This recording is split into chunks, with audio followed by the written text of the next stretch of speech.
राजा और उसकी 4 रानियों की रोचक कहानी। एक राजा को 4 रानियां थी। उसकी पहली रानी इतनी सुंदर थी कि वो उसे सिर्फ देखता रहता था। राजा की दूसरी रानी भी कम ना थी। वो इतनी सुंदर थी कि वो हमेशा उसे पास में लेकर बैठता था। राजा की तीसरी रानी उससे भी ज्यादा सुंदर थी, इसलिए राजा उसे हमेशा हर जगह अपने साथ में ले जाता था। हाँ, राजा की चौथी रानी की तरफ राजा ने कभी ध्यान नहीं दिया। ना उससे प्यार से बातें करता था, ना उसे कहीं लेकर जाता था। राजा इस चौथी रानी को हमेशा इग्नोर करता था।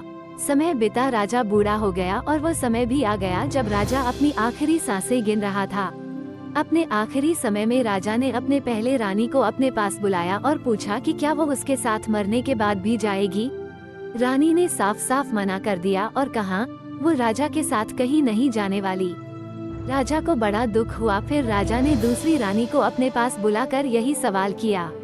दूसरी रानी ने राजा से कहा कि वो शमशान तक उसके साथ जाएगी, उससे आगे नहीं। राजा को अपनी तीसरी रानी से बड़ी आस थी। उसने तीसरी रानी को भी जब यही सवाल किया तो तीसरी रानी ने कहा कि वो राजा के मरने के बाद किसी और के साथ चली जाएगी। राजा अपनी तीनों रानियों का जवाब सुनकर बड़ा दुखी था और सोच रहा था कि जिनके पीछे उसने अपनी सारी जिंदगी लगा दी वही उसका साथ देने के लिए तैयार नहीं है, तो चौथी रानी जिसे उसने कभी महत्व नहीं दिया वो क्या साथ देगी।